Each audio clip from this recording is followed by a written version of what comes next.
Terima kasih untuk Anda yang masih bergabung bersama kami di Marga Review dan kita masih membahas rencana pemerintah terkait dengan sertifikasi gula kristal putih dan kita masih berbincang bersama dengan Bapak Budi Hidayat, Direktur Eksekutif Asosiasi Gula Indonesia. Pak Budi, kita lanjutkan kembali Pak. Oke, Ya, tadi Anda sampaikan ketika standar ini dinaikkan dalam prosesnya ini memerlukan investasi tambahan begitu. Jika tidak diiringi dengan kenaikan harga, maka para pelaku usaha yang ada di bidang ini akan mengalami kerugian. Sudah ada hitung-hitungan tidak Pak Budi ketika kebijakan ini diberlakukan, seberapa besar biaya tambahan yang harus dikeluarkan oleh para pelaku usaha?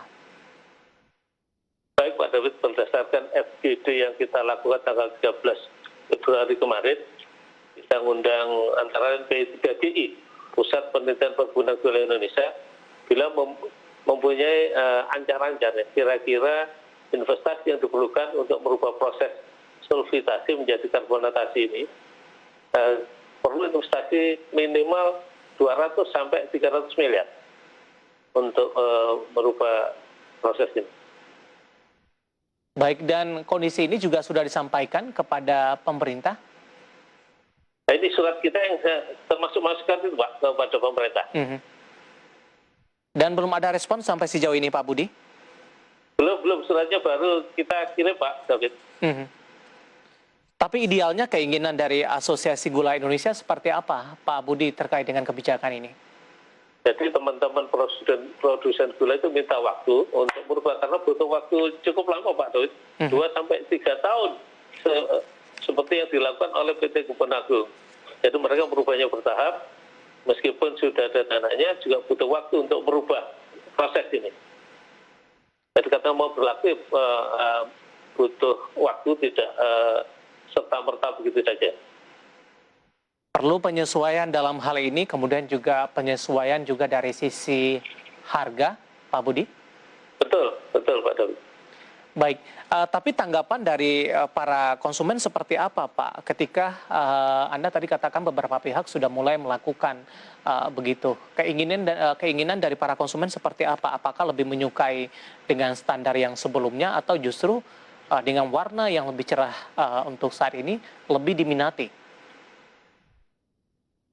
Seperti yang saya sampaikan di awal, beberapa daerah masih fanatik dengan produk gula tertentu.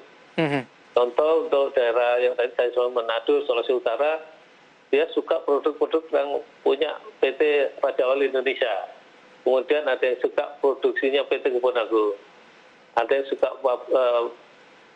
produk di teman-teman Kalimantan suka produksinya PT PN 10. Ya. Kemudian juga untuk daerah timur Pak, daerah timur Jawa Timur itu suka produksi punya PT PN 11.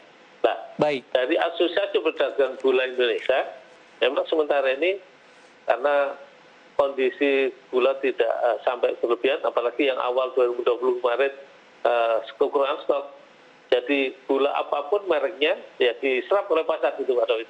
Ya, muaranya adalah Pak Budi ketika kebijakan ini diberlakukan begitu, apakah nanti untuk gula standar sebelumnya akan di stop secara total atau tetap diproduksi jumlahnya mungkin tidak sebanyak sebelumnya dan lebih prioritas kepada gula dengan standar yang baru ini? Singkat saja Pak Budi. Ya Pak Dut, seperti yang saya sampaikan, mungkin butuh waktu untuk merubah. Yang masih ada kan 43 pabrik ini masih pakai model lama. Yang baru modelnya 14. Jadi katakanlah mau merubah mungkin butuh waktu minimal 2 tahun tadi yang sempat dilakukan oleh Kebun Agung, 2 sampai 3 tahun. Baik, kesimpulannya adalah para pelaku usaha menyetujui Pak, tapi dengan beberapa keinginan yang sudah Anda sampaikan tadi begitu? Betul Pak. Oke, baik.